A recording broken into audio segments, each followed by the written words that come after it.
বালুরঘাট শহর সংলগ্ন খানপুর এলাকায় এক সেনাকর্মীর বাড়িতে কেউ না থাকার সুযোগে চুরির ঘটনা ঘটল। বুধবার সকালে বাড়িতে আসতেই চুরির বিষয়টি নজরে আসে। কিছু বাদেই চুরির ঘটনা জানাজানি হতেই এলাকায় চাঞ্চল্য ছড়িয়েছে। জানা গিয়েছে সেনাকর্মী অসীম কুমার পাল পরিবার নিয়ে শিলিগুড়িতে যাওয়ায় প্রায় এক মাস ধরে বাড়িটি ফাঁকা ছিল। সেই সুযোগকে কাজে লাগিয়ে দুষ্কৃতীরা গ্রিলের তালা কেটে বাড়ির ভেতরে ঢোকে। এরপর ঘরের সমস্ত জিনিসপত্র তছনছ করে চাঁদির বেশ কিছু গয়না ও নগদ 20 থেকে 25,000 টাকা চুরি করে পালিয়ে যায়।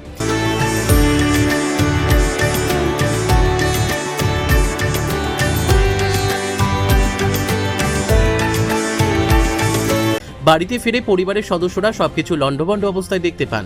ঘটনায় আতঙ্ক ছড়িয়েছে এলাকায়। ইতিমধ্যে পুলিশে অভিযোগ জানিয়েছেন বাড়ির মালিকরা। যদিও এখনো পুলিশ ঘটনাস্থলে যায়নি, পুলিশ পুরো ঘটনার তদন্ত শুরু করেছে। দাদা, আপনার বাড়িতে চুরি হয়েছে, আপনারা কোথায় ছিলেন? আমি ছুটিতে আসছি, আজকে সকালে নেমেছি, এসে দেখি সব তালা তোলা ভেঙে ভেঙে সব চুরি করেছে। কোথায় কি কি চুরি হয়েছে? এই চাঁদির জিনিসপত্র, থালা বাটি গ্লাস, সব কাঁসার জিনিসপত্র, এগুলো চুরি হয়েছে। 25,000 30,000-এর মতো জিনিস। চোর কোন দিকে ঢুকেছে? চোর পিছনে দরজাতে তালা ভেঙে? তালা ভেঙে। থানায় জানিয়েছেন?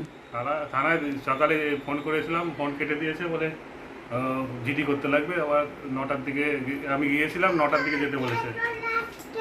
আপনার নাম? আমার নাম অসীম কুমার পাল। দিদি, কি হয়েছে আপনার বাড়িতে? আমার হাজব্যান্ড আর্মিতে আছে, তো সেই সূত্রে আমরা শিলিগুড়িতে কোয়ার্টারে থাকি। আজকে ছুটিতে বাড়িতে এসে সকালে দেখছি যে পেছনের দরজা খোলা, ভাঙা, তালা ভাঙা।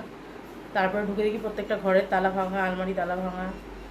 আমার কিছু চাঁদের জিনিস চুরি হয়েছে। আমার মেয়ের ছিল প্রায় 25-30 হাজার টাকা, আর পেতলের অনেকগুলো জিনিস চুরি হয়েছে।